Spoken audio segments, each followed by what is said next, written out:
আসসালামু আলাইকুম ভিউয়ার্স, এখানে ভার্টিক্যাল লাইনে যে কাজটি চলতেছে দেখতে পাচ্ছেন আপনারা। এই ভার্টিক্যাল লাইনটি অনেক দূরত্ব, প্রায় পানির লাইনটা হচ্ছে আপনার প্রায় 60 ফুটের মতো দূরত্ব, আর ময়লার পাইপটা হচ্ছে প্রায় 50 ফুটের মতো দূরত্ব। এই পুরোটা লাইনে আপনারা যদি পুরোটা ভিডিও দেখেন তাহলে দেখবেন একটি ম্যানহোলও নাই।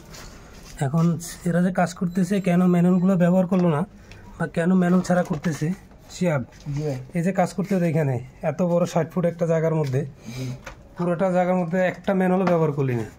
ম্যানুয়াল কেন ব্যবহার করলেন একটু জানাবে কি ভাই? ম্যানুয়াল মালিক বলছে যে এখানে ম্যানুয়াল দেওয়া দরকার নেই, বলছে পরবর্তী কোন যদি জাম টাম খাই তাহলে মালিক এটা কাটি আবার নতুন করে ম্যানুয়াল করবে। তো পরবর্তী যদি ম্যানুয়াল করতে যাই এগুলো খরচ বেশি না? পুরো বিল্ডিং এ কাজ করতে গেলে খরচ বেশি হয়ে যাবে। তাও আমরা একটা জিনিস রাখছি, এই দিক দিয়ে দেখেন একটা টি আছে আর ওই মধ্যে টি একটা আছে। এই দিক দিয়ে টি শার্ট কোনটা? এই যে এখানে দেখি হাতে নে, এটা হাতে নে, এটা হাতে নে, এটা টি শার্ট। এটা কি, এটার কাজ কি? প্রয়োজন মনে করেন যদি কখনো জাম টাম পাই তাহলে আমরা এটা টাইট করে লাগানো, এটা এখানে খোলা।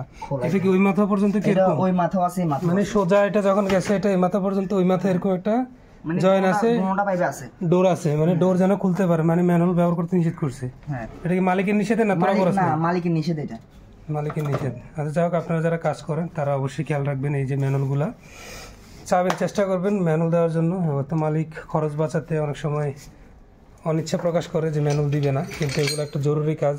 আপনার 60 ফুটের মধ্যে যদি কোনো ম্যানুয়াল না থাকে জাম হতেই পারে। আমি বলবো না যে আমাদের কাজে জাম হবে না, কোনো মিস্ত্রি বলতে পারবে না যে জাম হবে না, সবার ইয়াতেই জাম হইতে পারে, হওয়াটা স্বাভাবিক।